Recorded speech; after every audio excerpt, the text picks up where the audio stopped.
Secret Service arrests woman who threatened Trump and his son Barron's life. People have just went wild.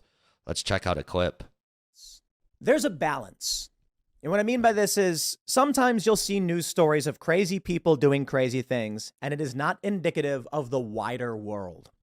However, there's an inversion to this in that people assume all of these stories are outliers and fringe nonsense and everything's fine, which brings us to the That's probably optimism mostly bias true, but and the normalcy bias. Here we have a story from the post-millennial. Secret Service arrests Chicago public school history teacher, 41, who threatened to kill Trump and Barron. No, pre-dawn raid. This one's really funny. And the reason why it's no pre-dawn raid is because we just had that story out of Provo, Utah, where there was a man saying similar things about Joe Biden. And when they showed up in a pre-dawn raid, it resulted in the death of this individual. The question is, why did they raid that man and not this woman? Now, to be fair, this guy was known to have a whole bunch of guns. And I think this lady's probably not known for having a whole bunch of guns, excuse me, especially in Chicago. This is what I want to talk to you about with balance. I see a story like this, and the question is this woman indicative of something greater happening right now? The answer is actually yes and no. There's always crazy people saying and doing crazy things. So you need to consider that. Well, the guy threatening Biden's kind of like similar. Is that indicative of a bigger picture? It's like, why is he doing that either? You put it, calm down. Killing Biden wouldn't do anything. It just would make the Democrats stronger. It's like these threats are stupid. It's like it's only another year of Biden at this point. Like calm down. We survived the 3. It's going to be another unfortunate year. It's probably going to get worse. But if you killed him, you think that would make anything better? Now Kamala Harris wins, and then it gives the Democrats more power, and everyone's going to think the right is crazy, all the independents, and then Gavin Newsom or somebody wins next time. It's like, how is that better? 300 and some odd million people in this country, you are going to have wackos. But at the same time, I think it's important to understand how this feeds into a growing political escalation, which is apparent to anyone who's paying attention. The answer being, some people seem to think that when I say we are on track for a civil war, they can't get in their mind what that means because they've not read history of this country or other countries. So the only thing they can imagine is a whole bunch of Democrats grabbing weapons and marching through the streets and a whole bunch of Republicans grabbing weapons, and they clash at the first Battle of Bull Run, which is nowhere close to what I'm talking about. I'm talking about social destabilization. I'm talking about economic collapse and balkanization. And there's some really interesting conversations about what might happen if they try to remove Trump from the ballot. Could they then remove Biden from the ballot in other states for his alleged crimes? And then what do? You get statewide balkanization. Who then recognizes the executive branch of this country?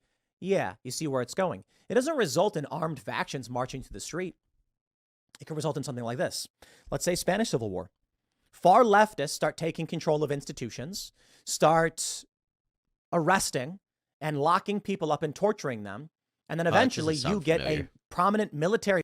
No one's getting tortured yet, but they're trying to lock Trump and his allies up just for doing stuff that they thought was legal. Nixon did the same thing with the electoral college that they wanted to do in 2020 in the 60s. And that was all legal, and it went through when he was vice president. And now it's just like, no, you wanted to try something that actually has precedent from 50 years ago. No, we're gonna try to lock you up for it. Figure with many loyal individuals who follow his orders, and thus civil war starts when a military, when a branch of the military or a high-ranking individual says, we're not following this anymore. So let's say someone in law enforcement, in military or whatever, and I'm talking about anyone, like you can't have this perception of what is legal and what is not legal, because all that is what people are willing to do. What if someone who's in the military says, we are going to go and shut down these prisons that are torturing American citizens because we've sworn an oath to defend this country from enemies, both foreign and domestic? Something like that. You might be arguing they have no authority to do that. They would never do that. Yeah, a lot of people are doing things without the authority to do so, right? The point is, you need to stop thinking in terms of rigid human structures. That's what people believe. There are a lot of people. I love this. I love this example. There are people who think that if you sign a contract, Most of the COVID stuff that they did with the lockdowns was unlawful, but they did it anyway, and then they selectively enforced it too during BLM. People just went and did whatever they wanted. the contract. I'm sorry, it's like I tricked you into signing away power of attorney. Aha! Now I can sell your house. Yeah, that'll never work. It just won't, because humans interpret. So you might be tricked into signing a contract, and then they go. You have these TV shows like they did that one on Netflix about AI, Black Mirror, where they're like, well, no, you signed the contract and now they have the rights to your life. It's like, oh, darn. Does not fly. You can't trick someone into entering a contract. The judge will just throw it out and say the contract is void. The thing is, humans decide whether or not things are upheld, and courts have very little enforcement power.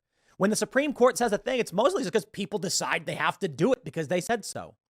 If at some point a large faction says, I'll just decide to do something else, then something else be done. Here's the story. A Chicago former social studies teacher, woman, was arrested by federal agents on Monday after she allegedly threatened to shoot GOP frontrunner Donald Trump and his youngest son, Barron. Wow. According to the U.S. Attorney's Office in Chicago, 41-year-old Tracy Marie Fiorenza was arrested on Monday morning on the charge of transmitting threats to kill or injure, the Daily Mail reported. I'm not going to read what she said, but she made these threats, very insane threats.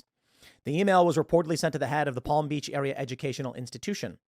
In a similar email, Fiorenza allegedly wrote on June 5th that she would into Barron Trump with his father in self-defense. I just want to point out, you get these Twitch streamers who are like, we should all go and commit X action in a video game.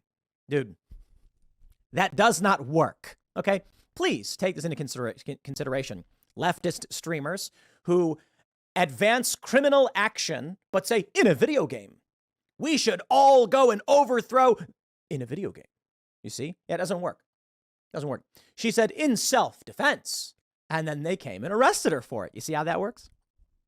Agents reportedly interviewed Fiorenza on June 14th at the agency's Chicago field office, during which time she was shown copies of the emails and admitted to sending them, agents said. The affidavit states that Fiorenza lives in Plainfield, Illinois, a Chicago suburb. Wow, that's crazy. I know Plainfield all too well. According to CBS News Chicago, Fiorenza made her first court appearance on Monday afternoon, where a judge said that her case must be heard in Florida, where the charges were filed. She is scheduled to appear back in Chicago's federal court on Wednesday, where the judge will decide how she will be transported to Florida. Wow. What's that saying? Play stupid games, win stupid prizes. On Facebook, going by the name Tracy Fiorenza de Rothschild, she claims to be a former social studies teacher at Chicago public schools. In one post, she wrote that the Trump family Hollywood pedo ring in the arts followed home staff and students from Oxbridge Academy in St. Andrew's Episcopal Church School in Maryland. Barron Trump was so this is like insane psycho conspiracy stuff. Barron Trump was enrolled in classes at both educational institutions, but never physically attended a single day. Blah, blah, blah. This is nuts. Yeah. Oh, these people are crazy. I don't really know what she's convinced. This is Blue Anon, like Democrat psycho conspiracy babble stuff. She posted a photo of a Trump effigy hanging. This is crazy. I suppose a lot of people are surprised there was no pre-dawn raid for this violent and deranged individual. Let me just stress, when you get a 300-pound guy posting pictures of himself in body armor with weapons, you're probably a bit more concerned about your safety, despite the fact the man was 70 years old.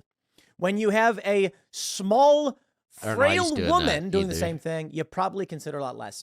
So I'm just going to say, you can't come to me and say, like, these small, petite women have no business being cops because they're being overpowered by a single man. There's that viral video where one guy just beats 3 female officers and they can't do anything about it. Jeez. If we recognize that women tend to be smaller, less muscle mass, less bone density, et cetera, yeah, I don't think the feds are going to be all too worried about some frail woman in her house. She doesn't appear to be armed. It is what it is. But where do we go from here? Let's talk about the real elements of what could lead to civil war. We have institutional collapse, weaponization of government. You've got individuals being held without charge or trial in violation of the Constitution, due process, etc., in these prisons in D.C. over January 6th. One individual is just seen in photographs in what appears to be a janitor's mop closet. Crazy. Why? This is torture. You have this story. Pickup truck mows down multiple pedestrians as it flees cop car after doing donuts in Atlanta street show. Social order breaking down.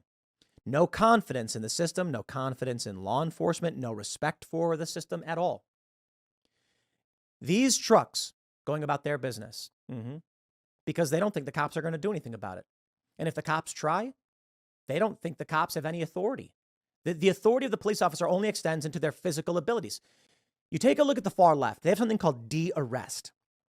A cop will arrest someone. The activists will attack the police and pull that person away and de-arrest them. Why? Because they understand the concept of natural law. Conservatives live very much in this rigid world where it's like, you can't do that because the law says. Leftists live in this world of you can do anything so long as you have power. So they will take these actions. But let's think about the natural conclusion to these things. People increasingly getting more violent and targeting politicians. Not that I think this story is anything more, the Secret Service one, like this lady was just nuts.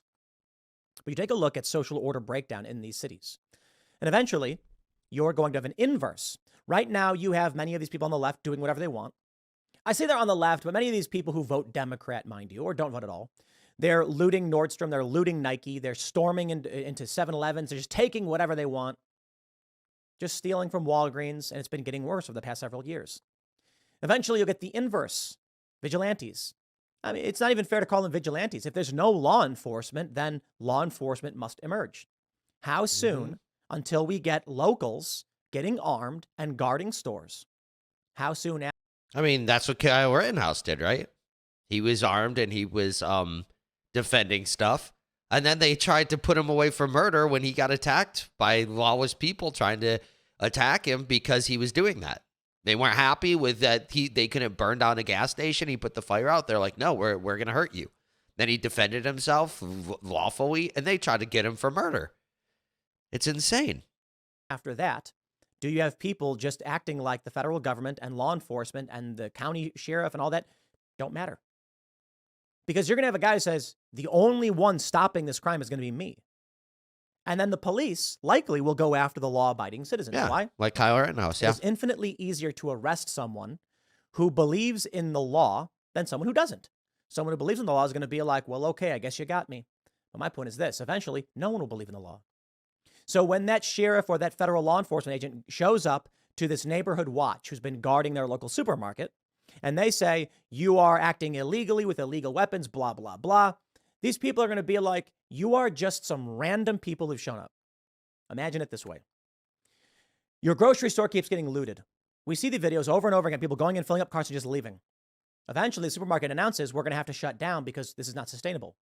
Locals who need the supermarket say we're going to form a watch group to guard this store and prevent the shoplifting. Eventually, someone comes in, tries stealing a bunch of stuff, a fight breaks out, the person's armed, there's a shootout, somebody dies. The local neighborhood watch security group then has the local police come and medics deal with the issue and take the body. But then you get the lawsuits, the anger, the protests, the riots. Federal law enforcement shows up. But consider it this way. In your mind, you're imagining a guy in a uniform with a badge. Now understand that if people don't have confidence in that badge and that system, the man may as well be a dude in a flannel and blue jeans. Now imagine this. A neighborhood watch group guarding their store from violent criminals who are armed and have hurt people in the past and are trying to destroy their community.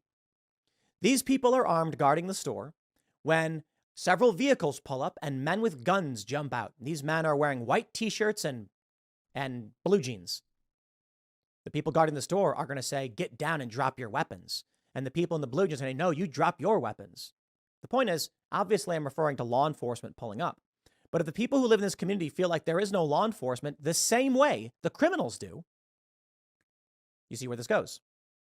This is where we get into Civil War territory. When police break down, not to mention many of these cops will be locals and they'll say, we're not going to enforce this. There's going to be local cops who are like, our hands are tied. We can't arrest these people because the courts let them go. So vigilante groups arise and take the place of security. These police are then told to go and stop the vigilante groups. And they say, no way. That's John. He runs the barbershop. That's Janet. She runs the bakery. I'm not going to go and screw with them. They're my neighbors. State law enforcement has to come in. These guys are foreigners as far as anyone else is concerned, and they say, get out. You don't enforce the laws here at all. We're not going to stand for it. That is the breaking point. But I don't know exactly how this plays out. I'm just saying. This is what people don't seem to understand. They seem to think it's going to be like all the red state governors come together and sign a decree and say, we hereby declare civil war. Bang. Yeah, no. Yeah, no. Not going to happen that way. I'll leave it there. Next segment's coming up at 6 p.m. on this channel. Very, very interesting. Yeah, this woman is crazy, and the guy that got shot in Provo, he's also crazy. Like, why? Everyone's just go take legal means. Convince your representatives or whatever to impeach Biden or vote him out. Now they're doing ballot harvesting. The right is like crazy because that was a huge flaw in 2020 because it's like Tim was just saying, like the laws and stuff. There are laws on the books that you can do ballot harvesting, but the right doesn't like it because they don't think it's like should be legal. So they haven't done it. But that's changing. Take advantage of these laws. That you just kind of have to. How are you going to let the left do it and not do it yourself and then expect to win? But the right has way more power than they think. I mean, look at all the stuff with Bud Light and everything. And I think the right's really starting to wake up. I think the Bud Light thing and the Target thing is really starting to open people's minds. Like, okay, maybe we are the majority. Maybe we can win. And I definitely think that's true. I think more people lean right now than ever. The leftists went so far left. 20 years ago, it was like the left and the right weren't that much different. We like disagreed on like taxes and stuff, right? Not that much, maybe some small social programs. Now it's like the left just wants to be full-blown socialist. They hate America. They hate American flags. They just want to be just like Europe. They want to move to Europe. America's awful. America's awful. America's awful. I hate the national anthem. It's like it's so different now. It's just like people that are real Americans versus people that hate America. Before it was like Americans left versus right Americans. But it's changed so much, and yeah, the conflict is getting out of control. And like I've said, if Trump wins in 2024, which I think he's going to, the left is gonna lose their minds. But in a way, it'll probably be good. It'll show people like normies, like people that aren't really on the political spectrum, like, wow, the left are the crazy ones. Because with January 6th, they tried to paint it the opposite way. Like, okay, people are in there and look at how bad it is. When, like I've said before, maybe there's a few Trump supporters there, actual Trump supporters that committed crimes, and they should be prosecuted for that. I don't know, for trespassing, you get 5 years in prison. That's a little much. Even if they're an Antifa member, if they didn't do anything actually violent, but we know they're part of Antifa, you give them the normal sentence, right? But most of those people there were Antifa. The people breaking the windows, they were masked. The Trump supporters weren't masked, and they were breaking windows and did all this violence, and basically none of those guys were even charged. How come we can't find them? Very interesting, right? So if that is the only, if the whole group the next time is all Antifa, what do you think will happen to the Capitol then? They tried to burn down the White House in 2020, but then, the military, the Capitol Police or whoever, they stopped them, the DC Police, they stopped them. But if they're just so overwhelmed and they can't stop them, that is going to be insane. And that is going to create a lot of conflict. I don't think Law and Order, though, like Tim was saying, is really going to break down that much. It would have to get really, really, really bad. Maybe in like 10 years if it just kept going in the wrong direction.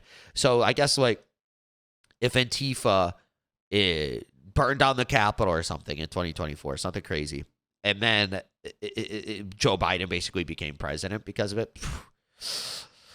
I could see national conflict for that, for sure. But I think Joe Biden's too feeble. That's the thing. Like, I've thought about this. They were projecting because they thought Trump wasn't going to give up power. I'm like, well, what if Biden doesn't give up power? He's too feeble. It's just like, it's not like he's some jacked guy like that can actually do this, But I guess we'll see what happens. Very interesting. If you like this video, be sure to subscribe for daily news updates, smash that like button, share this video with your friends, and share your thoughts on the story in the comments below. I'll catch you in the next one. Peace out.